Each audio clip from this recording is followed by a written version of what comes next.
Hello, boys and girls. Lord Hawkeye here again. Sorry it's been a while. Skyrim had me in its crushing grip. If you're familiar with the game at all, you'll understand. Yeah, go figure. When I say that I've run out of things to think of to talk about politics, something else comes to mind. And this argument's a little different. This is an argument that I get from libertarians mostly, particularly of the minarchist variety. And believe me, I normally consider them my brothers in arms, but in this case, I have to even question them about it. The argument being, when I talk about what went wrong, why did we have a big government again, why all this stuff, and they tell me to some degree or another that we failed to keep the government small, we should have done this, we should have done that, or whatever. And this is a statement that makes me have to pause. Because I've started asking them, what exactly should we have done to keep the government small? What did we do wrong? And this is where they start getting evasive, which, of course, is always my sign of someone who hasn't thought their position through very well. Well, because think about it. What did we do? What did we do wrong? What did we do, or what did we fail to do that would have kept government small and manageable? Did we vote for the wrong people? It's hard to think that, considering what the choices we've had in the past.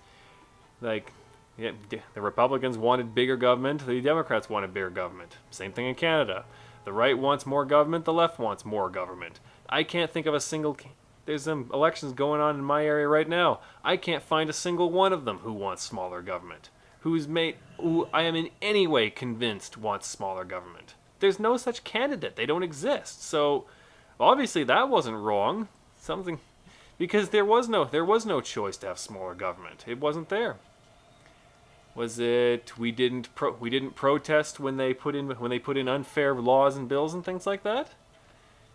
Well, think about that. Like, people say, a lot of people say that we let them get away with putting in unfair bills and things like that.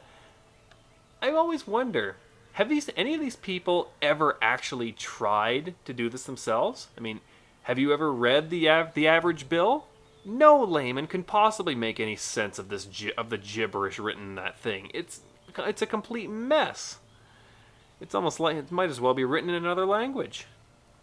And add that into all the bills that get passed, I mean, page after page. If anyone can tell me that they seriously look over all the bills being proposed and to make a fuss whenever you find something in there that's unconstitutional, I have to say, you have got an amazing amount of time on your hands. And whatever substitute for sleep you found, tell me. I really would love to know what that is. Because it's not possible. You can't do that. And really, you shouldn't have to. Because if the purpose of a government is to preserve your freedom, why exactly do we have to make keeping them restrained into our second jobs? How does that make any sense? So yeah, no. And the whole problem with not opposing corporatism, well, as it's been posed before, think about it.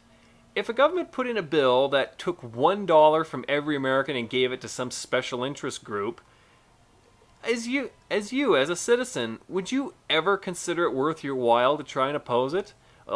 Spend all that time, all that money, all that effort, all that energy in getting this bill torn down, all to save a measly $1? And now there's thousands more like it being passed, and you're gonna have to do it all over again for every single one? I mean, how does that make any sense?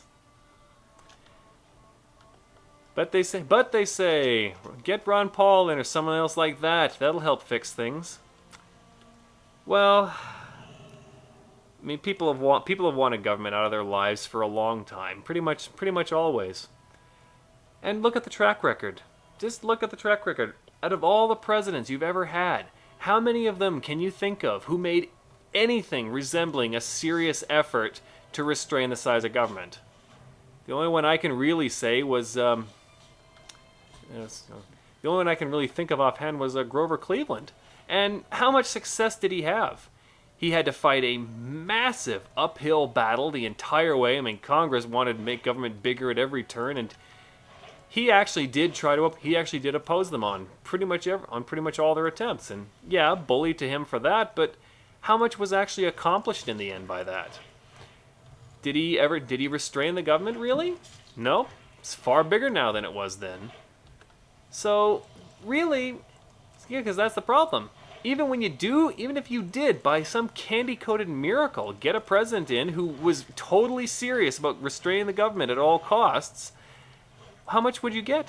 You'd get 4 or 8 years of maybe restrained government, and at the request of a lot of effort on his part, and one day his terms will end, and then another guy will come in, and what are the odds he's going to be the exact same way? This is why I don't think that supporting Ron Paul is a worthwhile endeavor, because even if he gets elected, even if absolutely everything you want comes to pass, in the end, what are you going to have to show for it? You'll have 48 years of delaying the inevitable, basically. That's pretty much all you're getting. So, in conclusion, I have to say, it's really unfair to say that people failed to restrain the size of government, all things considered. The reason why is because failure implies that there was some way you could have succeeded, if you catch my drift. Think about it. Until next time, be aware and be wise. God, I hate these controls.